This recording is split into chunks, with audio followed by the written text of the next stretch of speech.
നമസ്കാരം.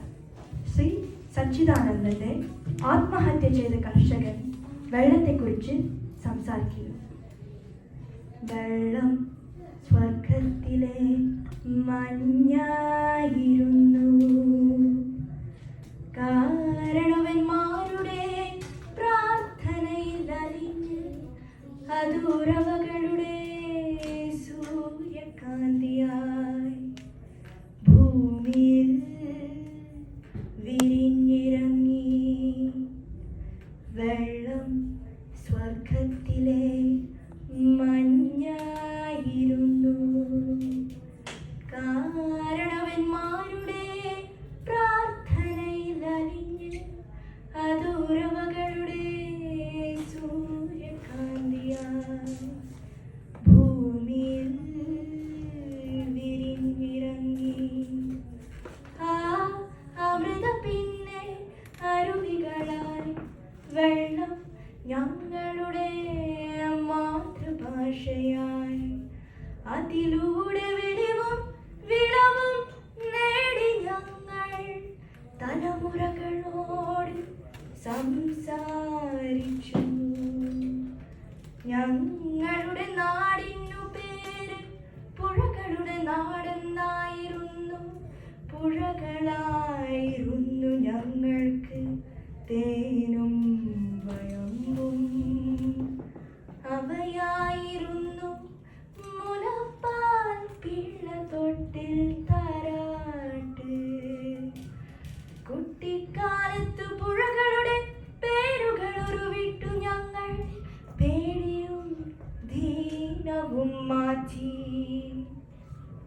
മുതിർന്നപ്പോൾ പുഴകൾ ഞങ്ങളുടെ ഉച്ഛ്വാസത്തിന് വാത്സല്യത്തിൻ്റെ ഈർപ്പം പകർന്നു. ഞങ്ങളുടെ ശബ്ദം വെള്ളച്ചാട്ടങ്ങളുടേതായിരുന്നു.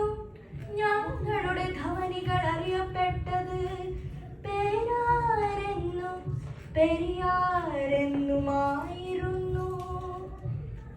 നാടികൾ പമ്പയെന്നും കബനിയെന്നും. വെള്ളം സ്വർഗത്തിലെ മഞ്ഞായിരുന്നു. ഭൂമിയുടെ ഉദരം നിറയെ ജലമായിരുന്നു. 1000 വസന്തങ്ങൾക്കുള്ള വിത്തുകൾ അതിലൊഴുകി നടന്നു. വേരുകൾ നീരിനെ കിക്കിളിക്കൂട്ടി. അതിനെ കണി കൊന്നയും ഓണപ്പൂക്കളവും ആതിരനിലാവുമാക്കി. ഞങ്ങളുടെ കവികളെ ലഹരി പിടിപ്പിച്ചു. വെള്ളം സ്വർഗത്തിലെ മഞ്ഞായിരുന്നു.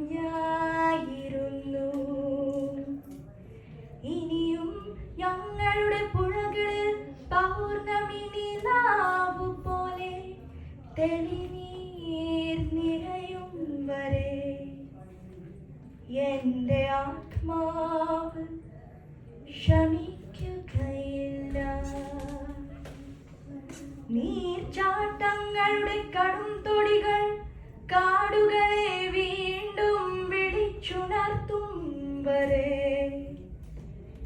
എൻ്റെ ആത്മാവ് ശമിക്കുകയില്ല.